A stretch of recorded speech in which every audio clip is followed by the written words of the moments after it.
people are protesting at Portland State University as conservative speaker Riley Gaines is set to speak at a public event on campus. Yeah, protesters are telling us that they take issue with how Gaines believes that transgender women should not play on women's sports teams. Katu's Tanvi Verma joins us right from the protest on campus. So, Tanvi, what are you seeing so far tonight?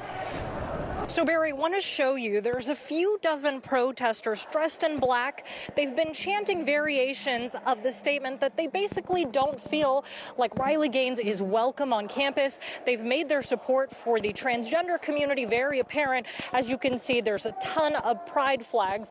I also want to show you, if you walk with me this way, how many officers there are at this event. We counted at least a couple dozen. You can see that these officers are wearing white. They're liaison officers. Basically, that means they're here for conflict resolution and to talk and de-escalate. Then, of course, you have many people who are at the bike squad, and then you have officers dressed in black as well. Now, on the other hand of this event, the student group that organized it, the Riley Gaines speaking event, Turning Point USA, says on their website that Gaines is standing up for women with her stance that transgender women shouldn't compete on women's sports teams.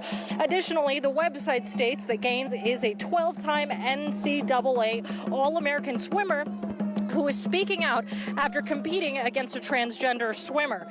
The website also says that Gaines engages with students to inspire and uplift those standing for truth, freedom, and fairness, though not everyone agrees with this.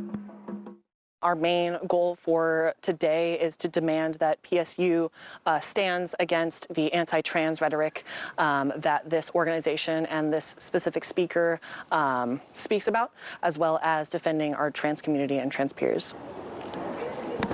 We brought this frustration with the university to the university, and in a statement, a spokesperson tells us that PSU is a public institution that supports free speech and free expression, even when the views expressed run counter to the beliefs and values held by many individuals in the community.